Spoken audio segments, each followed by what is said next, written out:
ജോഷേട്ടൻ എല്ലാവരെയും ഈ യോഗത്തിലേക്ക് സ്വാഗതം ചെയ്യുന്നു. അഡ്വക്കേറ്റ് സ്വാഗതം ചെയ്തുകൊണ്ട്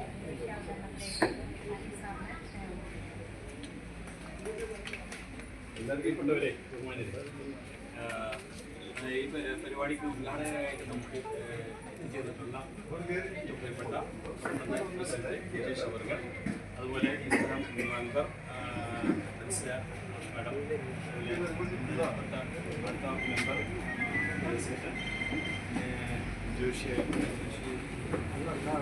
അതുപോലെ ഇവിടെയുള്ള ജനപ്രതിനിധികളായിട്ടുള്ളവരും പൊതുപ്രവർത്തന രംഗത്തുള്ളവരും നാട്ടുകാരും പിന്നെ പ്രിയപ്പെട്ട ഖാലിദും സുഹൃത്തുക്കളും തുടങ്ങിയ എല്ലാവർക്കും എല്ലാവരുടെ അറിവിലേക്കായിട്ട് ഈ സംരംഭം, അതായത് ബയോഫ്ലോക്ക് എന്ന മത്സ്യകൃഷി രീതിയാണ് നമ്മളിവിടെ അവലംബിക്കാൻ പോകുന്നത്. ഈ അടുത്ത കാലങ്ങളായിട്ട് ഒരു 5-6 വർഷങ്ങളായിട്ട് ആണ് ബയോഫ്ലോക്ക് കൃഷി രീതി വയനാട്ടിൽ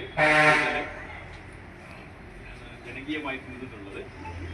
നമ്മുടെ സർക്കാരിൻ്റെ ഭരണകാലത്തായിട്ട് ധാരാളം ബയോഫ്ലോക്ക് സംരംഭങ്ങളും അതുപോലെ ആധുനിക കൃഷി RIS എന്ന മത്സ്യസംക്രമണ രീതിയിലുള്ള മത്സ്യകൃഷി രീതികളും വയനാട് നടപ്പിലാക്കപ്പെടുകയും കഴിഞ്ഞ ഒരു 10 വർഷ കാലയളവിലായിട്ട് വയനാട്ടിലെ കൃഷിയിലൂടെ മത്സ്യത്തിൻ്റെ പ്രൊഡക്ഷൻ എത്രയോ മടങ്ങ് 10 മടങ്ങ് വേണമെങ്കിൽ പറയാൻ കഴിയുന്നതനുസരിച്ചിട്ട് വർദ്ധിപ്പിക്കുകയും ചെയ്തിരുന്നു.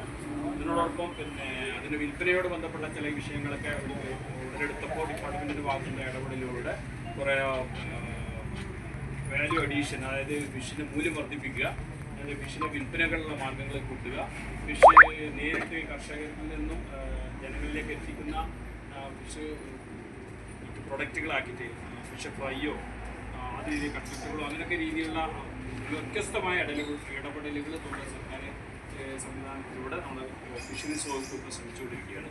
ഇതിൻ്റെ ഭാഗമായിട്ട് തൊണ്ടർനാട് ഒരു മത്സ്യകൃഷി